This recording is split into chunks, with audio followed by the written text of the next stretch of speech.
Hi, hello. ఇదేంటనుకుంటున్నారు? చామదుంప, taro root, ఇంకా హిందీలో అర్బీ అంటారు. ఇది మా టెర్రస్ మీద హార్వెస్ట్ చేశాను ఇవాళే. ఇది ఒక 4 ఇలా మొలకొచ్చినవి, బయట నుంచి కొన్నవే. అవి తెచ్చి పెట్టాను. ఒక్క పాట్లోనే పెట్టాను.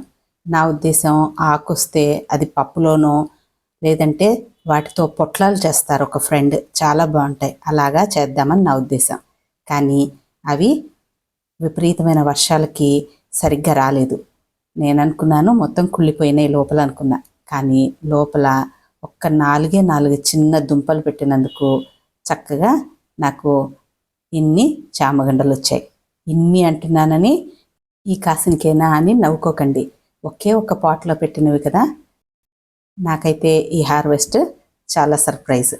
ఒకే చిన్నవి 4 పెట్టినందుకు ఇలా నాకు ఒక పూటకు సరిపోను కూరకు వచ్చాయి. దీంతో పులుసు పెడతాను. చామదుంప కూర ఫ్రై కన్నా నాకు పులుసు చాలా చాలా నచ్చుతుంది. చామదుంపల్లో ఐరన్, పొటాషియం, ఫైబర్ ఎక్కువగా ఉన్నాయి. కాబట్టి ఏ రూపంలో తీసుకున్నా ఇది మన స్కిన్కి, హెయిర్కి చాలా మంచిది. కొంచెం వచ్చినా ఎక్కువ వచ్చినా మన టెర్రస్లో మనం పండించిన పంట అయ్యేసరికి చాలా చాలా ఆనందంగా ఉంది. కొంచెమే అయినా కానీ ఇంకా 2-3 పాట్స్లో ఇలా పెట్టుకున్నామంటే మనకి నలుగురున్న ఇంటికి కూడా ఒక పూట కూరకి వచ్చేస్తుంది. ఎంతో ఈజీ. నేను చేసింది దానికి ఏమీ లేదు.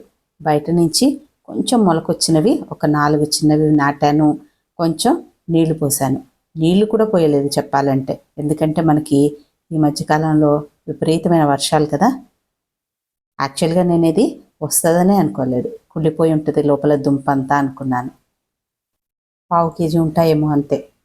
ఎంత ఎక్కువ వచ్చినా ఎంత తక్కువ వచ్చినా మనం స్వయంగా పండించుకున్న పంట, అది కూడా ఒక్క కుండీలో. వీటిలోంచి కూడా ఒక 4 ఇలా మొలకొచ్చినవి తీసి మళ్ళీ నాటుకుందాం. మళ్ళీ మనకి కూరలోకి ఒక 4 నెలల్లో చామదుంపలు రెడీ అయిపోతాయి. ఇదండి సరదాగా నా చామదుంపల హార్వెస్ట్ స్టోరీ. మీరు కూడా ఏమాత్రం కొంచెం ప్లేస్ ఉన్నా కుండీలో ఇలా ట్రై చేయండి. మీకు ముందు ఆ కూర కన్నా ఆ పండించిన విధానం హ్యాపీనెస్ ఇస్తుంది.